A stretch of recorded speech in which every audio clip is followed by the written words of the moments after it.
우리 시장에서는 비만 치료제가 이제는 좀 재형 싸움이다라는 그렇죠. 말이 나오고 있습니다. 이제 장기 지속형 주사제에 대해서 조금 더 관심이 높은 만큼 이렇게 관련주들에 대해서 관심이 좀 높아지고 있는데 뭐 대표적으로 들 수 있는 게 펩트론인 것 같습니다. 뭐 일라이릴리와 장기 지속형 주사제 개발을 위해서 또 공동 연구 시작한다라는 소식까지 들리면서 시장을 굉장히 뜨겁게 달궜는데 여기에 대해서는 조금 더 지켜봐도 괜찮을까요? 저도 고민이 돼요. 그러니까 장기 지속형 SC 제형 이게 이제 스마트 대포라고 하는 기술인데 일단 스마트 대포 기술의 이제 원천 기술을 지금 이 펩트론이 가지고 있다고 알려져 있고 또 이 기술과 유사한 또 스킬을 가지고 있는 쪽이 이제 인벤티지 랩이다 보니까 이게 지속형에 대한 이야기가 나오게 되면 두 기업이 시장에서는 가장 관심을 받는 상황입니다.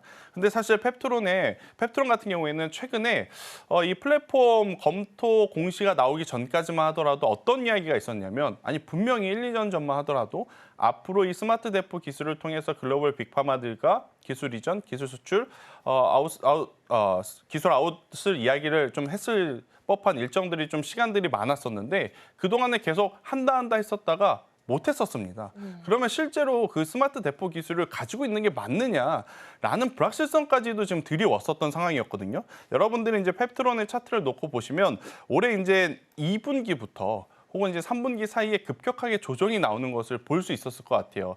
그 사이에 그럼 제약바이오가 안 좋았느냐? 아니죠. 알테오젠, 유한약의, 삼천당제약 이들이 역사적인 신고가 영역으로 갈 때 먼저 움직였던 펩트론은 조정이 나왔습니다. 그 이유가 바로 스마트 대포 기술이 진짜 있냐 없냐였는데 이번에 이 플랫폼 검토 기술이라는 공시를 통해서 일단 기술은 확실하게 있구나라는 것을 입증을 했기 때문에 다시 한번 좀 시세가 나오는 상황이거든요. 근데 문제는 뭐냐면 글로벌 빅파마들과의 대형 계약이 아직도 이어지지 않고 있다는 부분이고 대형 어떤 글로벌 빅파마 기업과 계약을 할 수 있겠다라는 기대감 때문에 먼저 오른 상황이라서 저는 없으셨던 분들이 지금 위치에서 펩트론을 공략하는 것은 굉장히 위험 부담이 있을 수 있다. 만약 여기서 그래도 매매 전략을 좀 짜보신다라고 하면 대장주를 펩트론, 방향계를 펩트론으로 보시고 인벤티지 랩, 그러니까 쫓아가는 종목을 한번 해보시는 게 더 맞지 않을까. 대신에 전제 조건은 뭐냐면 펩트론이 밀렸을 때 인벤티지 랩도 밀릴 가능성이 높으니까 펩트론의 변동성에 대응하실 수 있다라고 마음 먹으신 분들만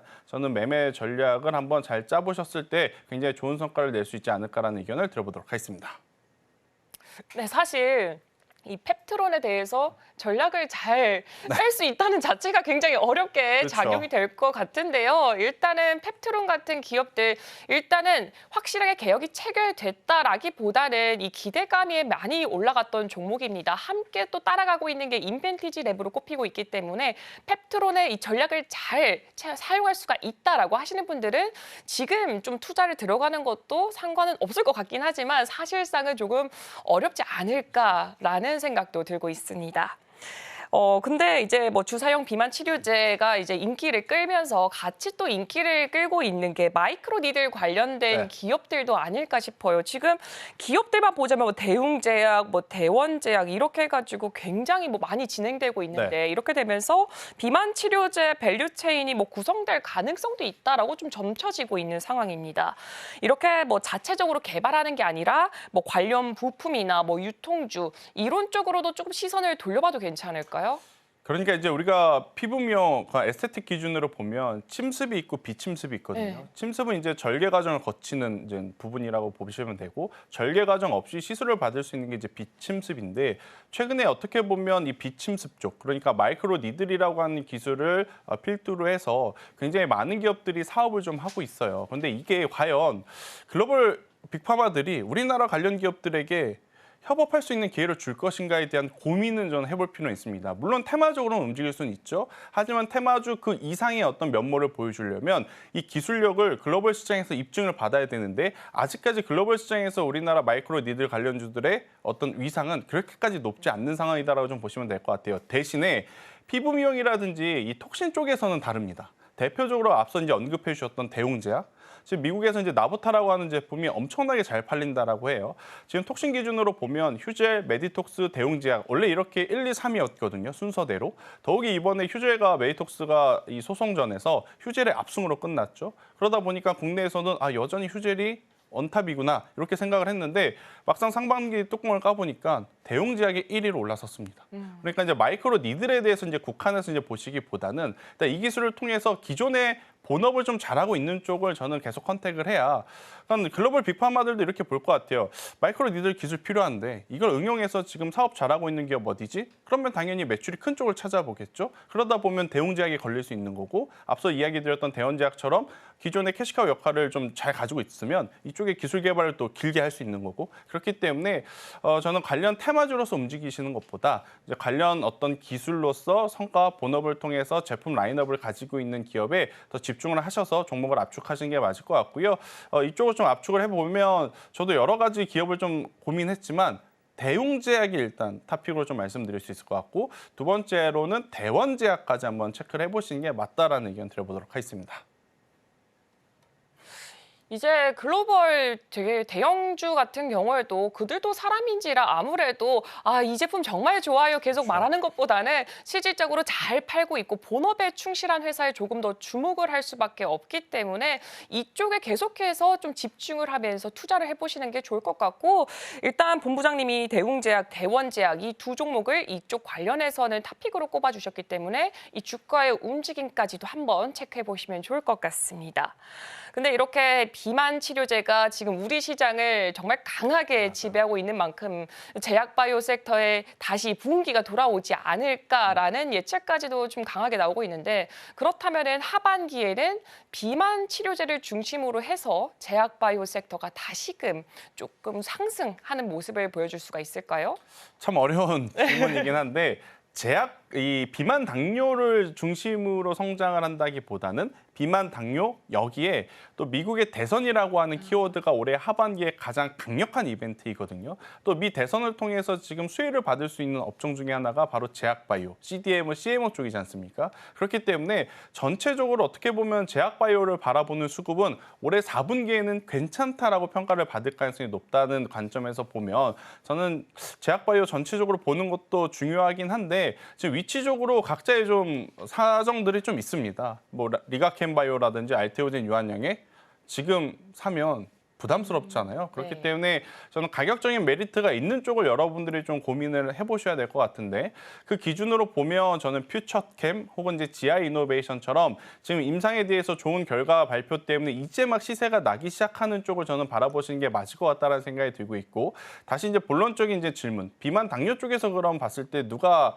가장 우세할 거냐 속도는 한미약품이 당연히 빠를 수밖에 없습니다. 기존에 임상 진행됐던 것을 다시 활용을 하는 거기 때문에 하지만 어떻게 보면 지금 동아이스티라고 하는 기업이 현재의 위치와 현재의 히스토리를 좀 놓고 봤었을 때 비만 당뇨 쪽에서는 가장 하반기에 눈여겨봐야 되는 기업이 아닌가라는 생각이 들고 있고 이 기업도 오늘 내내 제가 강조드렸던 기존 본업에서의 성과 그러니까 스텔라라 바이오시밀러가 이제 미국에서 승인을 받았기 때문에 돈은 잘 벌 가능성이 높아졌죠. 그렇기에 이제 그 잘 번 돈을 가지고 비만 당뇨 쪽에 이제 강하게 또 드라이브를 걸어준다면 저는 동아이스티 또한 한 번 더 이 해당 테마에 편승을 해서 시세가 크게 나올 가능성이 높지 않을까라는 의견을 드려보도록 하겠습니다.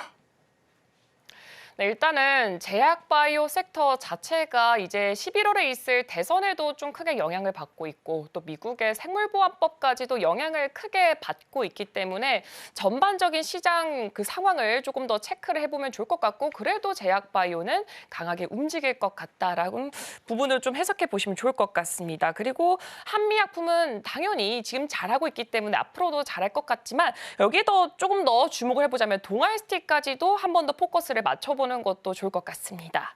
그렇다면은 현재 국산 비만 치료제 현황 더불어서 지금 뭐 글로벌 시장이라던가 아니면 국내 시장에서도 뭐 사실 제약바이오 섹터 내에서도 뭐 치매도 있고 비만 그렇죠. 당뇨도 있고 여러 가지가 있잖아요. 이 사이에서 또 경쟁력은 어떻게 보고 계신가요? 사실 우리나라 기업들이 글로벌 기업들과의 경쟁을 하기에는 너무 턱없이 부족합니다. 그러니까 제가 과감하게 그냥 솔직하게 말씀을 드리는 거예요. 네. 일단 다수의 기업들, 글로벌 빅파마들은 이미 임상이 끝나고 이미 그 약에 대한 효과가 입증이 되었기 때문에 뭐 우리나라를 포함한 제3국으로 지금 수출을 엄청나게 빠르게 지금 하고 있는 상황인데 우리나라는 아직 상용화된 제품이 없다라는 거죠. 가장 일정이 빠르다라고 하는 이제 한미 약품조차도 상용화가 되려면 최소 지금 1년 반에서 2년 정도는 더 시간이 필요해 보이는 그러한 상황이기 때문에 우리나라 기업들이 글로벌 기업들과의 경쟁에서 조금 더 우위에 있을 만한 지금 위치는 아니긴 하나, 그러니까 우리나라만의 어떤 이 비만 치료제를 만든다라는 관점에서 보면 테마적으로 움직일 수 있는 종목은 여전히 조금은 있기 때문에 저는 이쪽에 대한 관심도를 좀 지켜보셔야 될 것 같은데, 여기도 결국에는 스마트 대포가 가장 중요할 것 같아요. 그러니까 가격이 비싼데 한 번 맞았을 때 3일에서 5일 효과 가는 것보다 한 번 맞았을 때 20일에서 한 달 가면 당연히 소비자는 전자보다는 후자를 선택할 수밖에 없다라는 관점에서 보면 스마트 대포 기술, 펩트론, 인벤티지랩을 좀 보셔야 될 것 같은데, 앞서서도 이야기 드렸지만 지금은 절대적으로 공격적으로 비중을 확대하기에는 제 어떤 매매 관점과는 좀 맞지는 않습니다. 그래서 이제 이쪽을 관심 있게 보실 분들은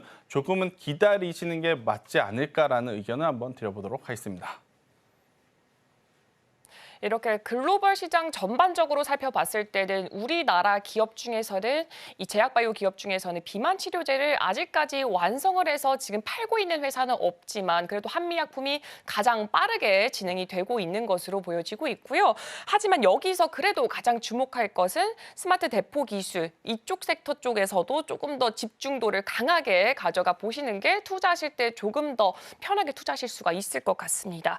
그렇다면은 마지막으로 추가 질문 하나만 좀 해보면 좋을 것 같은데요. 비만 치료제 관련주 중에 본부장님이 봤을 때 가장 눈여겨보고 있는 종목은 또 어떤 게 있을까요? 일단 앞서서도 좀 강조드렸지만 동아ST가 지금은 후발주자로 움직일 가능성이 저는 굉장히 높아졌다라는 생각이 들어요.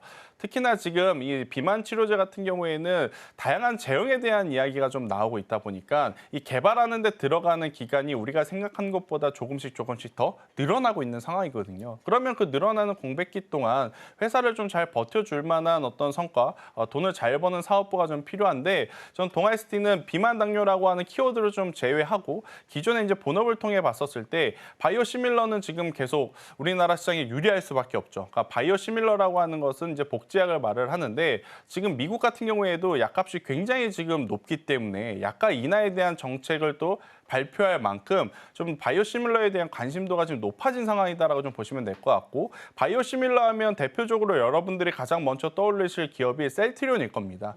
셀트리온 못지않게 지금 이제 이 동아ST 같은 경우에도 충분히 좋은 지금 성과를 낼 수 있을 그런 발판을 마련했죠. 앞서 제가 이야기 드렸죠. 미국의 이 스텔라라 바이오시밀러 FDA 승인을 이번에 받았다고. 그러면 이제 미국 쪽으로 이제 판로가 올해 하반기부터 잡히게 되는 그러한 상황이라서요. 만약 비만 당뇨 쪽에서 덜 오른쪽을 보신다면 저는 동아ST. 근데 달리는 말에 좀 탑승을 해서 단기적으로 뭔가 성과를 좀 보셔야 된다라고 하면 앞서 이야기 드렸던 대로 펩트론을 방향계 삼아서 인벤티지랩을 보는 매매 전략이 조금은 유리하지 않을까라는 의견. 대신에 이제 장중에 이 위고비라고 하는 제품이 우리나라에 이제 결국엔 들어왔기 때문에 언제든지 또 변동성을 또 보일 수 있는 그러한 상황이라서요. 이 부분에 대해서는 절제와 대응이 좀 가능하신 분들만 저는 매매를 하시는 게 맞지 않을까라는 의견 드려보도록 하겠습니다.